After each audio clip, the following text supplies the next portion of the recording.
반의 조커는 제가 가지고 있으니까. 내 손주다. 자리 말고 지분을 나눠주십시오. 빵 우리한테 무슨 억한 심정이 있는 거야? 8천억짜리 카드사 채무를 그것도 2번씩이나! 이게 불법 대선 자금을 전달한 혐의다. 이렇게 다시 만나네 우리. 담당검사와 피의자로. 백일기도로 다시죠 왜? 들은 아버지를 죽이고 진양철 회장으로부터 상속받은 재벌개혁의 아이콘으로 부상하며 저 약속 지켰습니다, 할아버지. 기다려 세민아, 내가 지금 갈게. 잠시 기다려보죠 뭐. Hai guys, kali ini saya akan menceritakan lanjutan drama Reborn Rich yang dirilis tahun 2022. Guys, ini part terakhir ya. Sebelum dimulai, jangan lupa subscribe, like, dan komen ya, biar channel ini bisa lebih berkembang. Untuk yang belum nonton part 1, 2, dan 3, linknya ada di deskripsi. Bagaimana kelanjutan ceritanya? Langsung aja kita mulai. Yoon Kim mengantar ibunya pergi ke luar negeri untuk menghindari penyelidikan jaksa atas perintah Do Jun. Yoon Kim mengatakan dia tidak percaya ibunya merencanakan pembunuhan ayahnya. Tapi sebagai seorang ayah, dia juga akan melakukan hal yang sama seperti yang dilakukan oleh ibunya. Jadi, dia bisa mengerti apa yang dirasakan ibunya. Semua yang dia lakukan hanya untuk anak-anaknya.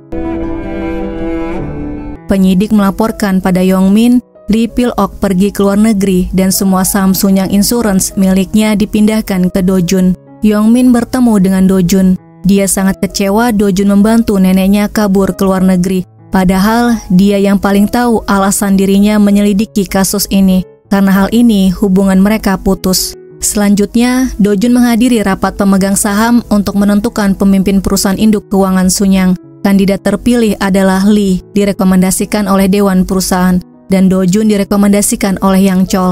Di tengah rapat, mereka semua menerima pesan bahwa Do Jun menyerang pimpinan Jin Yang Chol di kamar rumah sakit. Do Jun menyatakan pesan itu tidak benar. Mereka minta bukti rekaman CCTV di kamar Yang Chol.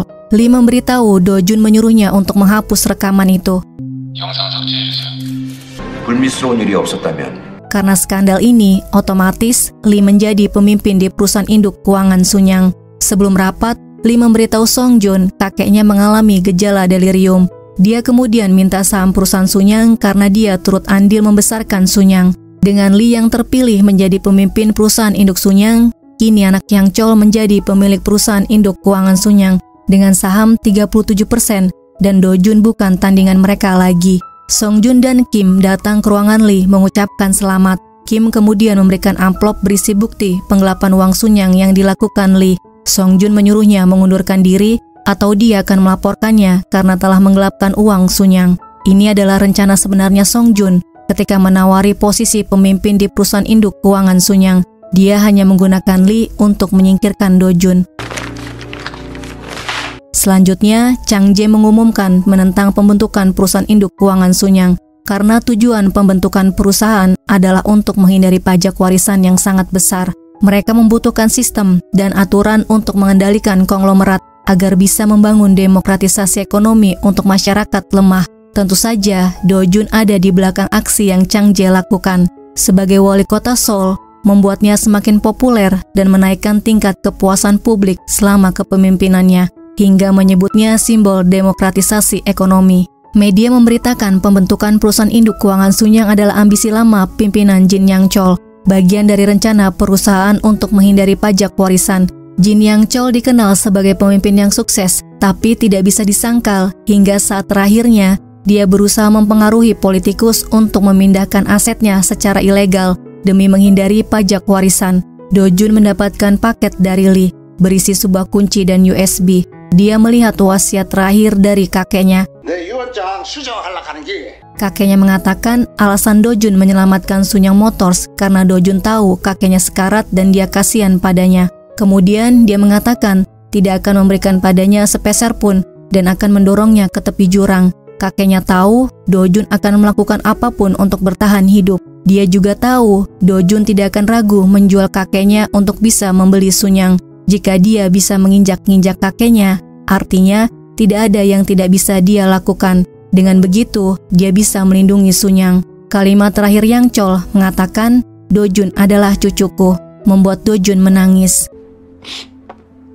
헬로 마이 닮은 Do-jun datang ke bank dan membuka loker berisi dokumen Sun Yang Mikro. Dia teringat ketika pegawainya menemukan dokumen Sun Yang Mikro. Lee memberitahu Yang Chol sudah lama mempersiapkan warisannya untuk diberikan kepada penerus Sun Yang. Tidak ada orang di Sun Yang yang tahu keberadaan uang itu dan tidak bisa dilacak. Dana taktis itu juga tidak bisa dikenai pajak warisan. Lee memberikan wasiat ini pada Do-jun karena dia tidak bisa menyerahkan Sun Yang pada Yongki dan Don-ki. Sementara itu, Chang Jae terpilih sebagai calon presiden dan tetap menjadi pusat perhatian media karena dia menentang konglomerat memiliki bank. Sebanyak 41% masyarakat dan 71% profesor ekonomi setuju dengan pendapatnya. Ye-jun putrinya menyarankan Don-ki memisahkan Sun Yang Investment dari afiliasi grup Sun Yang dengan menggunakan opini publik sebagai dalih daripada menjadi kepala perusahaan induk keuangan Sun yang sudah tidak ada harapan semenjak ditentang pemerintah dan masyarakat. Sebagai langkah awal, Dewan Direksi memecat Oh Seon sebagai pemimpin di Sun Yang Investment, Sun Yang Fire Insurance, dan Sun Yang Asset Management. Ini artinya Dongki sudah mulai bergerak sendiri. Langkah selanjutnya yang diambil Dongki adalah membeli saham Sun Yang Card yang dimiliki oleh Do-jun. Saat ini perusahaan itu memiliki arus kas yang paling bagus. Do-jun akan menjual Sun Yang Card sebesar 1,6 miliar dengan 2 kali pembayaran dan jaminan 2 kali saham Sun Yang Corporation jika dia tidak bisa melunasi pembayarannya. Dia kemudian minta bantuan Dongki bagaimana caranya menyerahkan dana taktis yang aman dan tidak bisa dilacak untuk pemilihan presiden. Dongki memberikan kartu nama orang yang bisa membantunya. Presiden terpilih adalah Roh Moo-hyun. Chang Jae ditelepon oleh presiden terpilih untuk menjadi menteri kehakiman.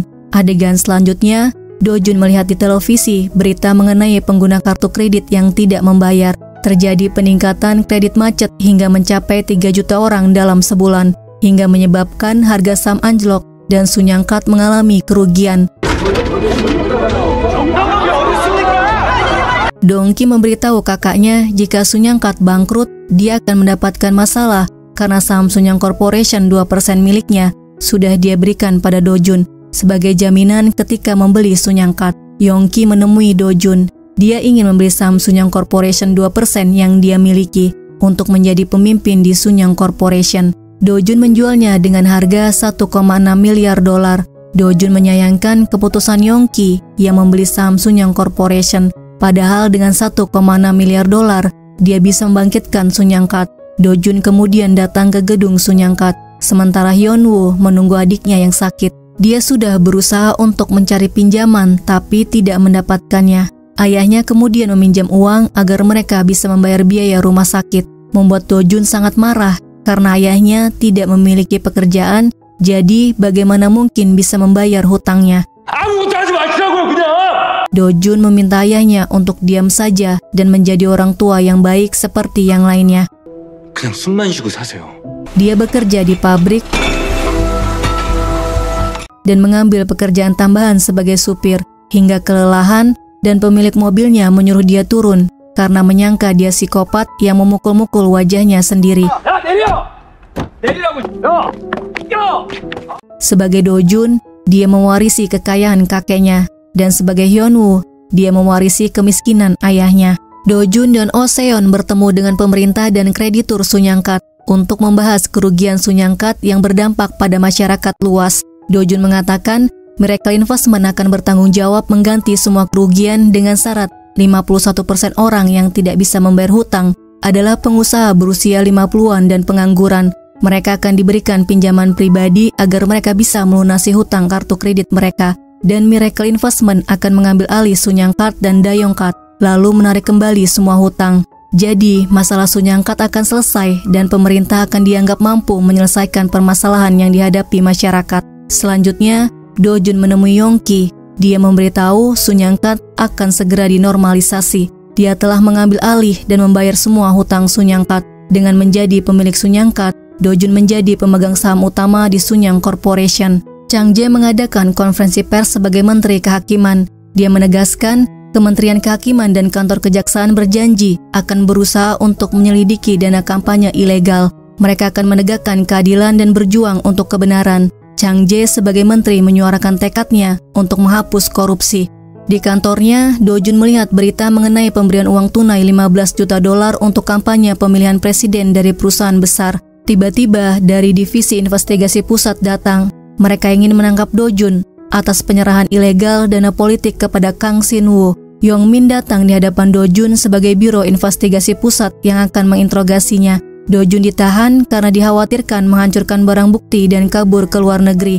Yong Min mendapat laporan asisten pribadi Do Jun bernama Ha In Sok memberikan uang tunai pada Kang Sin-woo untuk dana kampanye.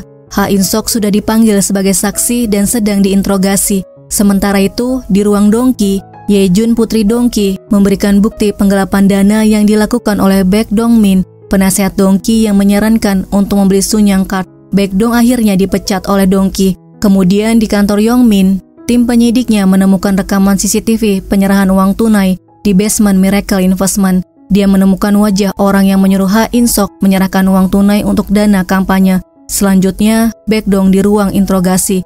Dia memberitahu Yong Min, dialah yang memerintahkan Ha In Sok untuk datang memberikan uang tunai pada Kang Sin-woo atas perintah Dongki. Ha In Sok dipekerjakan oleh Dongki sebagai informan untuk memata-matai Do Jun. Setiap Dongki menelpon, Ha In Sok pasti akan datang ke kantor Dongki. Buktinya bisa diperiksa di daftar kunjungan kantor Dongki. Jadi, uang tunai untuk dana kampanye bukan dari Do Jun. Baek Dong menyerahkan bukti dari mana asal uang itu. Tim penyidik memberikan bukti pada Yong Min. Ha In Sok memang bekerja untuk Dongki dan ada daftar kunjungannya ke perusahaan Dongki. Dongki dipanggil untuk diinterogasi, tapi dia tidak mau mengakui semuanya. Istri Dongki minta tolong pada Yongki agar suaminya tidak dipenjara, tapi Yongki tidak mau menolongnya. Di penjara, pengacara Dongki mengatakan pemerintah membutuhkan piala penghargaan, jadi mereka ingin mereformasi konglomerat. Istri Dongki memiliki rencana untuk melaporkan Sunyang Corporation yang mewakili grup Sunyang. Keesokan harinya, Kim melaporkan jaksa menggerebek rentenir di Myeongdong, di mana perusahaan itu milik keluarga dari istri Yongki. Uang kotor hasil bisnis rentenir digunakan untuk membeli saham Sunyang Corporation dan mengubah Yongki menjadi pemimpin di Sunyang Corporation. Secara tidak sengaja, istri Yongki memberitahu hal ini pada istri Dongki dan sekarang dia melaporkannya pada jaksa untuk balas dendam. Tim penyidik mengatakan berkat Jin Do Jun, mereka bisa menyelidiki dana gelap grup Sunyang. Yong Min sadar ternyata penangkapan Do Jun adalah untuk menjebak Dongki dan Yongki agar mereka bisa diselidiki dan Do Jun menjadi pemilik Sunyang. Karena waktu 48 jam sudah lewat, Do Jun dibebaskan. Do Jun kemudian meminta pada Yong Min untuk memulai lagi hubungan mereka dari awal, tapi Yong Min tidak percaya lagi pada Do Jun. Jadi untuk meyakinkannya, Do Jun mengatakan jika Jang Miran memenangi medali perak, mereka akan bertemu lagi. Ha In Sok dan Oh Seon menyambut Do Jun di mobil. Do Jun memang sudah menjebak Dongki dari awal saat dia minta informasi bagaimana caranya menyerahkan dana taktis yang aman dan tidak bisa dilacak. Kemudian Ha In Sok melaporkan pada Do Jun, dia melihat uang di dalam kardus yang diserahkan ke Kang Sin-woo, kemudian menyerahkan rekaman CCTV pada jaksa. Oh Seon mengirim bukti penggelapan dana Baek Dong Min pada Ye Jun secara anonim, hingga akhirnya dia dipecat oleh Dongki dan membuatnya memutuskan untuk memberitahu dia disuruh Dongki untuk mengirim uang ke Kang Sin-woo sebagai dana kampanye. Sekarang Do Jun adalah pemegang saham utama Sunyang Corporation, tapi mereka masih membutuhkan hak manajemen untuk memiliki Sunyang. Do Jun menggunakan Chang Jae untuk memberikan pernyataan. Tim kejaksaan akan menyelidiki dana taktis ilegal Sunyang.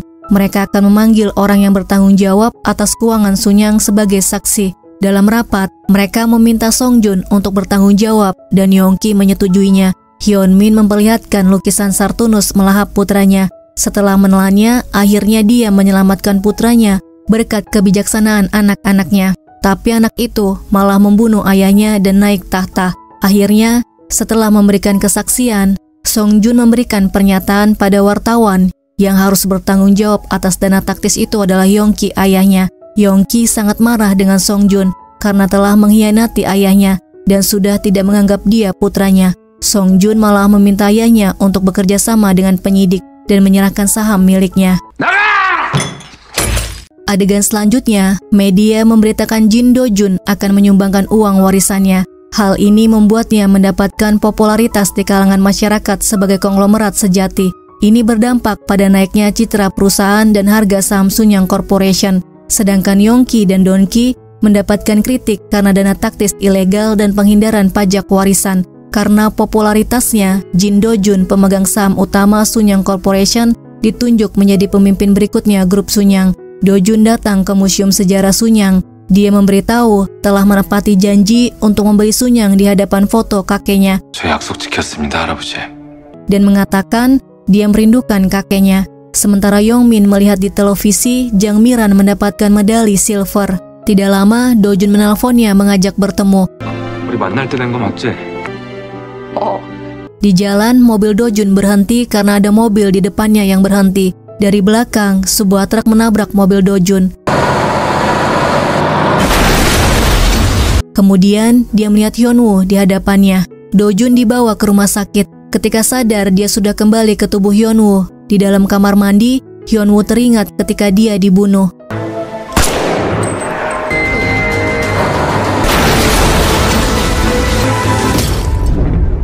Kemudian dia bertemu dengan jaksa Yongmin yang mengatakan dialah yang telah menyelamatkannya. Yongmin membutuhkan Hyun-woo sebagai saksi untuk mendakwa Yongki dan Songjun dalam kasus pelanggaran hukum suksesi bisnis. Dia juga tahu Hyun-woo datang ke Turki untuk mengambil dana taktis terkait proses suksesi perusahaan Sunyang. Yongmin kemudian memberikan Do-jun paspor dan tiket untuk kembali ke Korea. Di bandara, kejaksaan dari wilayah timur Seoul mau menangkap Do-jun atas kasus penggelapan dana Sunyang Mikro senilai $700 juta. Sementara Yongmin adalah jaksa dari kantor pusat. Ketika Yongmin melihat surat penangkapannya, Do-jun kabur. Di taksi, Do-jun menelpon adiknya minta bantuan, kemudian dia datang ke rumahnya dan melihat ayahnya minta maaf pada pegawai Sunyang. Dia mengatakan tidak mungkin putranya menggelapkan dana perusahaan karena dia adalah tulang punggung keluarga menggantikan ayahnya. Setelah mereka pergi, Hyun-woo menghampiri ayahnya. Adiknya memberikan apa yang dia minta dan ponsel miliknya. Selanjutnya, Hyun-woo datang menemui Kim. Kim memberitahu Songjun ingin membunuhnya untuk menutupi kasus dana taktis ilegal Sunyang Mikro. Secara diam-diam, Kim memanggil keamanan. 문 열렸으니까 들어오세요. Dan Hyun-woo langsung kabur. Hyun-woo datang menemui Yongmin. Dia menyerahkan bukti dokumen Sunyang Mikro dan manajemen resiko pemilik. Keesokan harinya, Yongmin memberitahu Hyun-woo saat ini kasus penggelapan dana Sunyang dirinya yang menangani. Jadi, dia tidak ditahan karena sudah bekerja sama dengannya. Hyun-woo juga sudah tidak masuk dalam daftar pencarian orang. Dan sekarang dia bisa pulang. Yongmin akan terus melacak keberadaan dana taktis senilai $700 juta. Sebelum keluar, Hyun-woo melihat album Sotaeji Boys. Dia mengatakan pada Yongmin, wanita yang dia cintai adalah penggemarnya. 제가 사랑하는 사람이. Hyun-woo kembali ke apartemennya. Dia melihat tanggalan dan menyadari dia berada di rumah sakit selama seminggu sebagai Hyun-woo dan hidup sebagai Jin Do-jun selama 17 tahun. Dia belum tahu itu kerasukan atau dia menjelajahi waktu sendiri. Hyun-woo melihat majalah dan menemukan Oseon. Kemudian dia datang ke tempatnya. Hyun-woo memperkenalkan dirinya sebagai mantan pegawai Sunyang yang tertembak di kepala saat mengelola dana taktis pemilik. Oseon mengatakan dia sudah menjual saham Sunyang miliknya, mengundurkan diri dari Miracle Investment dan bersembunyi di Arboretum karena dia tidak ingin melihat kakak beradik yang jahat dan menjijikan memperebutkan hak manajemen. Hyun-woo mengatakan kali ini dia akan memastikan mereka melepaskan hak manajemen yang mereka pertahankan dengan segenap jiwa. Hyun-woo minta bantuan Oseon untuk membuat idenya menjadi angka dan data akurat untuk investasi, membuat Oseon terkejut karena itu yang selalu diucapkan Do-jun. Oseon menemui ibu Do-jun. Dia minta saham miliknya untuk dijadikan saham persahabatan yang akan digunakan saat rapat pemegang saham nanti karena dia berencana menemukan pemilik baru untuk Sunyang. Hyun-woo datang ke kantor Miracle dan melihat meja Do-jun. Setelah mereka melakukan meeting, Oseon mengumpulkan pemegang saham minoritas untuk mengadakan rapat umum pemegang saham yang bertujuan meminta pertanggungjawaban Sunyang secara hukum dan ekonomi yang diderita pemegang saham minoritas. Mereka juga minta untuk mencabut hak manajemen dan hak pilih keluarga pemilik. Sementara itu, penyidik menemukan arus transaksi sejumlah $600 juta untuk pembelian saham Sunyang Corporation yang dilakukan oleh sepupu Hyunmin, istri Songjun. Yongmin teringat ucapan Hyunwoo, orang yang membunuhnya adalah orang yang membutuhkan uang $700 juta tanpa menggunakan nama Sunyang Mikro. Yongmin bertemu dengan Hwayong. Hwayong ingin tahu perkembangan kasus Songjun mengenai dana taktis yang digunakan untuk suksesi ilegal yang sebelumnya dia laporkan. Yongmin minta pada Chang Jae kasus ini dibawa ke sidang Dewan Nasional agar seluruh negeri tahu. Jadi investigasi tidak bisa ditunda karena ada tekanan dari luar. Dengan begitu, Songjun akan ditangkap. Chang Jae memenuhi janjinya. Sidang dilakukan dengan Dewan Nasional. Sidang diawali dengan pertanyaan, apa yang Hyunwoo tangani saat dia dinas ke luar negeri? Hyunwoo menjawab, mengembalikan $700 juta ke Sunyang, tapi tidak berhasil karena dia diculik, ditembak dan hilang kesadaran. Penyerangnya dibayar oleh salah satu staf di grup Sunyang yang diperintahkan oleh Jin Songjun. Songjun kemudian ditanya mengenai pembelian saham di Sunyang Corporation senilai $600 juta oleh kerabat istrinya Hyunmin. Songjun berdalih dia terlalu sibuk, jadi dia tidak mengetahui kerabat istrinya membeli saham Sunyang Corporation senilai $600 juta. Menurutnya, yang mereka lakukan hanya investasi yang bijaksana karena saham Sunyang dianggap solid. Saksi selanjutnya yang dihadirkan adalah Ha In-sok, mantan supir Jin Do-jun yang selamat dari kecelakaan. Dia mengatakan, 20 tahun yang lalu, Jin Do-jun dibunuh. Itu bukan kasus kecelakaan, tapi kasus pembunuhan. Dia masih mengingatnya seperti kejadian itu baru kemarin. Kaki tangannya berada di sini sekarang. Dia kemudian menghampiri Hyunwoo. Ha In-sok mengatakan, dia berada di tempat kejadian kecelakaan mobil. Tiba-tiba, dia memanggilnya Jin Do-jun dan menyuruhnya pergi. Ha In-sok menderita demensi alkoholik. Jadi kesaksiannya dianggap tidak sah. Yongmin merasa bersalah, seharusnya dia lebih teliti menangani kasus ini. Tapi sekarang kesempatan mereka untuk menangkap Songjun akan hilang. Jika 20 tahun yang lalu dia bisa menyelesaikan kasus Do-jun, Hyunwoo pasti tidak akan mengalami kejadian yang sama seperti Do-jun. Hyunwoo teringat ketika dia berhenti di jalan sesuai dengan perintah Kim, kemudian menelponnya. Tiba-tiba terjadi tabrakan. Hyunwoo melihat ke dalam mobil, kemudian mengangkat teleponnya lagi, memberitahu ada yang mati. Guys, ternyata Hyunwoo dijadikan umpan untuk membunuh Do-jun. Jika tahu dijadikan umpan untuk membunuh seseorang, dia tidak mau mengerjakannya. Sebagai imbalannya, Kim menawarkan posisi karyawan di Sunyang, walaupun dia hanya lulusan SMA. Hyunwoo langsung pergi, tapi ketika di luar melihat pegawai Sunyang dan tidak ingin dipecat dari pekerjaannya, akhirnya dia kembali masuk dan bekerja di Sunyang. Sebelum masuk ke ruang sidang lagi, Hyunwoo minta adiknya untuk mencari USB di apartemennya dan mengirimkan isinya ke ponsel miliknya. Di dalam ruang sidang, Hyunwoo memutar rekaman suara percakapan dirinya dengan Kim di TKP kecelakaan. Hyunwoo mengaku dia adalah kaki tangan pelaku yang ada di TKP kematian Jin Do-jun. Rekaman suaranya sebagai bukti. Jadi Yongki dan Songjun bersekongkol membunuh Do-jun untuk mengambil hak manajemen Sunyang Corporation. Songjun sangat marah pada Hyunwoo hingga dipaksa meninggalkan ruang sidang. Akhirnya Songjun dipenjara dan Yongki meninggal. Masyarakat sangat marah hingga memboikot produk Sunyang. Akhirnya Dongki dan keluarga pemilik Sunyang lainnya mengadakan konferensi pers mengumumkan akan mundur dari pengelolaan bisnis. Jadi mereka tidak akan mewarisi grup Sunyang. Keluarga Do-jun merasa lega karena pembunuhnya sudah ditangkap. Grup Sunyang memutuskan menyerahkan manajemen kepada spesialis manajemen, membuat harga sahamnya mulai naik di pasar. Oh Seon mengatakan dia berhasil mengambil hak manajemen keluarga Jin tanpa memegang saham sedikit pun. Di dalam mobil, Hyunwoo menelpon ayahnya, memberitahu dia akan pulang untuk makan malam. Sekarang, dia tahu alasannya, bukan kerasukan atau menjelajahi waktu, tapi ini pertobatannya untuk Jin Do-jun. Drama ini berakhir ketika Hyunwoo dan Yongmin sama-sama melihat grup Sotaeji Boys akan merayakan hari jadi debutnya yang ke-30. Kemudian mereka saling tersenyum dan menanyakan kabar. Terima kasih sudah melihat video ini, sampai jumpa di video selanjutnya.